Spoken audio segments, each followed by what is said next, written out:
Salam à tous, je suis Dr Fatiha El Hilali, je vais vous parler des acides nucléiques. La grande star des molécules du vivant, c'est sans aucun doute le plus célèbre des acides nucléiques, ADN, pour acide désoxyribonucléique. C'est le code de la vie qui porte toute l'information génétique. Et comme la structure de l'ADN est la même chez toutes les espèces, on dit que la molécule ADN est universelle. L'ADN est un polymère des nucléotides qui forment des chaînes assemblées en double hélice. Un nucléotide est un assemblage entre trois éléments, un glucide, un groupement phosphate et une base azotée. L'ADN est fait de deux chaînes qu'on appelle des brins qui se font face. On dit alors que l'ADN est bicaténaire. Ces brins sont rouges sur eux-mêmes pour former une hélice. Il faut imaginer que cette molécule est gigantesque. Il y a des milliers de nucléotides pour former une énorme hélice qui s'enroule. Un brin d'ADN correspond donc à l'enchaînement des nucléotides les uns à la suite des autres. Dans la molécule d'ADN, les deux brins sont complémentaires.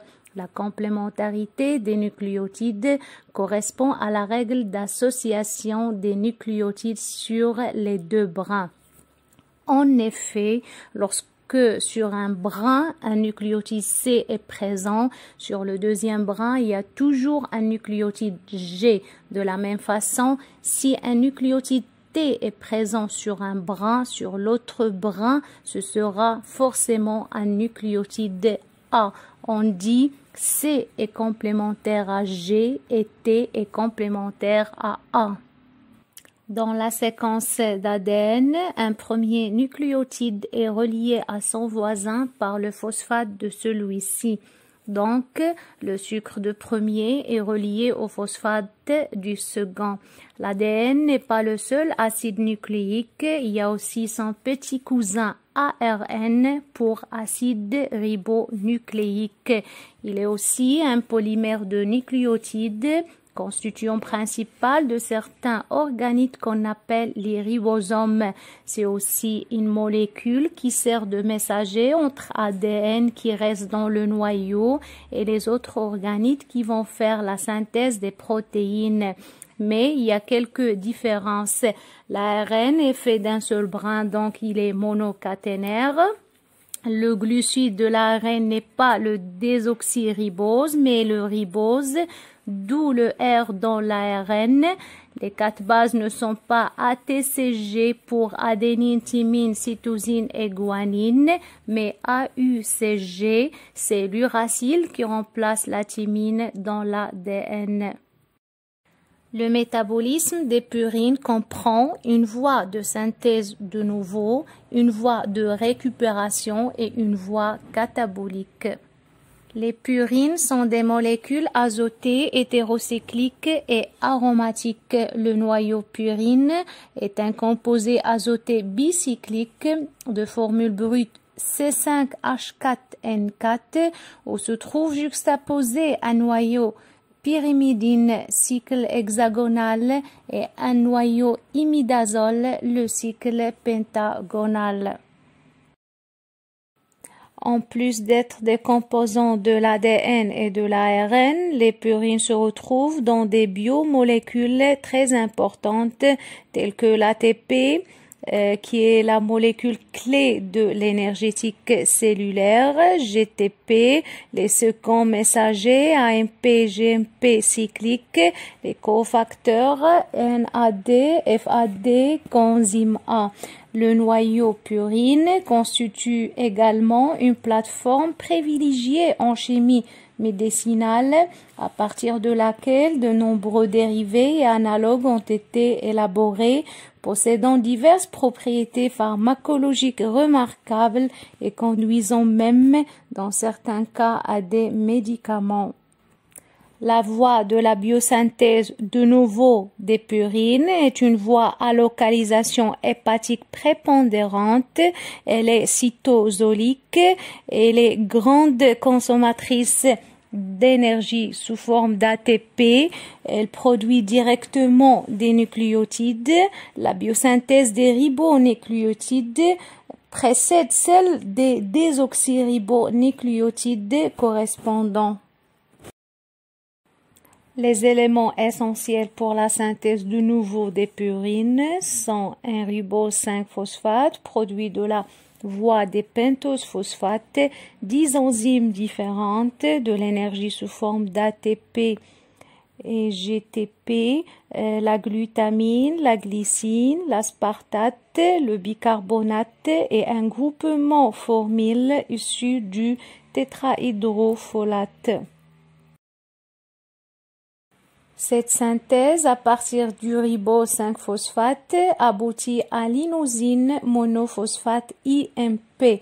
L'IMP est un carrefour métabolique qui conduit à la synthèse de l'AMP, adénosine monophosphate, et du GMP, guanosine monophosphate. La première étape correspond à la synthèse du 5-phospho-alpha des ribosyl 1-pyrophosphate, en abrégé 5-PRPP. C'est le point de départ des synthèses des purines. Cette première étape s'effectue à partir du ribose 5-phosphate et de l'ATP. Elle est catalysée par phospho-ribosyl pyrophosphate synthétase. Au cours de la deuxième réaction, le groupement amine de la glutamine se fixe sur 5-PRPP pour donner le 5-phosphoribosylamine grâce à l'enzyme PRPP glutamyl aminotransférase. Ce déplacement nucléophile change l'anomérie du ribose. On passe d'un nanomère alpha à un nanomère bêta. L'énergie est fournie par la liaison pyrophosphate hydrolysée. Ensuite, une cascade de synthèse va se poursuivre et au cours de la dernière réaction, l'azote amide de l'intermédiaire final se condense au groupe formyle et ferme le cycle.